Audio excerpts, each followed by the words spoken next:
Kubor ka Batesi TV. Lawan Rashapi da ka Orange Nissan Looms Hopo near Fire Brigade Shillong. Ringkat bat ka net foodish. Ordar mapi. Minwan ra mangi hakerdog ying jongpi. Menteri Rangba jong kejelau Konrad Kongkel Sangma ubelahir hi dalade haga arpu pratrik ubnai naitung arajar arpu Waisha Southwest Khasi Hills District ulalum jingelang ya ki Rangba ashnong bat kumjuru iki nongelam jong ki kunhon jat nyam baper bat iki asha naga benta ban pensngotho haga bayadai bat ka jingai injektika iki pajba hapo kanika district. Hagan ke Jingelang Block Development Officer jong kemau kerwat CNRD Block ula airu ke kaipot ha ke ba ula penpau ba kemau kerwat bat kiwai de kisnong ki badan hapo ke Southwest Khasi Hills District kidang duna hadu kata-kata ki ba wansha khamat ban yo ya ke injektika banile thma yaw neu COVID-19 kandai sakapali jong ki religious leader namar ban Wengno ia kini jing batai bakla baro kan syong sahaki nangelam diom. Namalada ki father ki pastor kiyo kan batai te matrai kam dan su ang nuno panong kam day. Pajan baro khoi sen pasen yong kalong kam day. Te namalada matrai na kaliang yung kasurkala dolong bala ban plino ia ki sen ki barret daga mabut perkhing ya ki protokol ki ba kasurkar ka yaban penbed na kapor sa kapor kabaat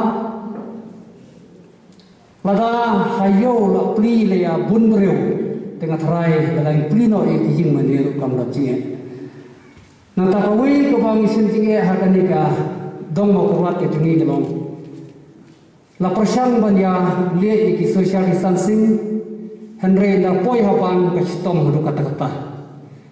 Bat hapo bang hi habi yang lain tang bang hidro bisa lani ban transaction kasimpo lagi kenta tang iwe kami korek. Telada COVID udon habang ru tang kaji ring bot dia mesim tu kelaban rajinge kau krau. Telah kerpat nomor kata ya kinelam ijungi dan hangni sofa ban perkhatlan ya kajing jing pai ba kham tam ha ka bini bat kapang la kalong state bang lani hamme khalia rural bang makurat branch. Many things have been said. I will not repeat them because I'm sure there will be more and more interactions after I leave, and I'm sure that the senior officials from the health department will explain more to you in detail. But I want to tell you my personal perspective on COVID.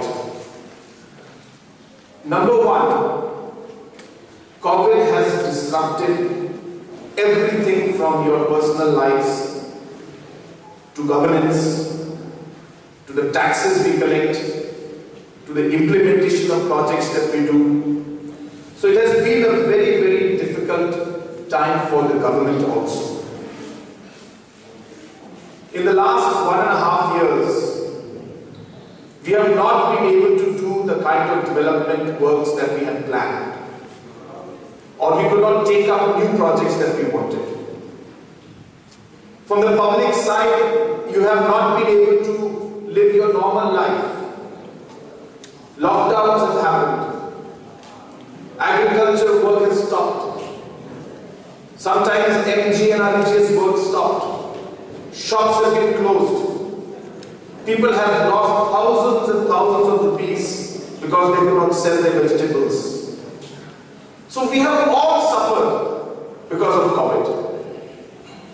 So this must be there behind our head and minds while we move forward in trying to fight COVID and at the same time trying to see how we could improve things in the future on how we will actually live our lives, adapt to COVID.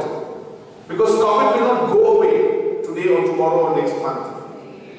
It may just come back after 6 months also. So we need to learn to adapt. We need to accept that COVID is here, we are facing problems, Now what do we do as a society and as an individual, as a family, to adapt and to be able to fight it? You must accept that.